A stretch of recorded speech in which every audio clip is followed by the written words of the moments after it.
বরগুনায় গভীর রাতে বাড়িতে হামলা, গৃহবধূকে জখম, থানায় মামলা। বরগুনা প্রতিনিধি ইত্তিজা মনিরের রিপোর্টে বিস্তারিত।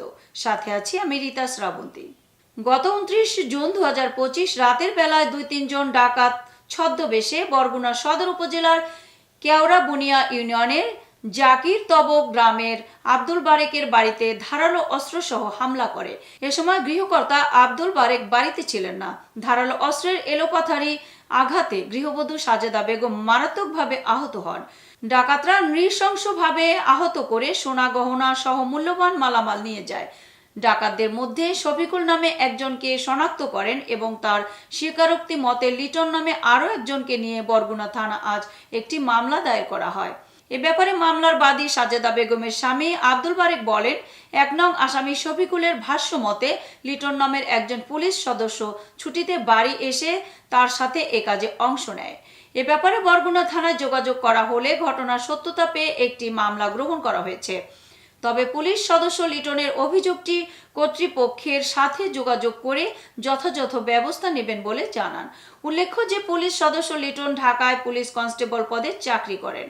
এদিকে বাদীপক্ষের অভিযোগ, অজ্ঞাত নামা আরও কয়েকজন শফিকুলের সাথে ছিল।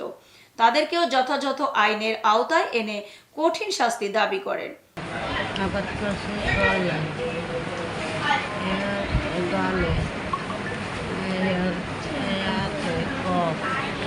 সেদিন আমি বাড়ি গেলাম না। আপনি না থান, আপনি কি শুনছেন এটা বলুন। আমি আইয়ে শুনছি যে আমার ঘরে ডাহাতে আইছে, কোফাইছে, আইয়ে দেখছি মোরা চৌধুরী সিটে বিটে যাইয়া আসামি কত বই ধরা পড়ছে। এই কোপাইছে কারে?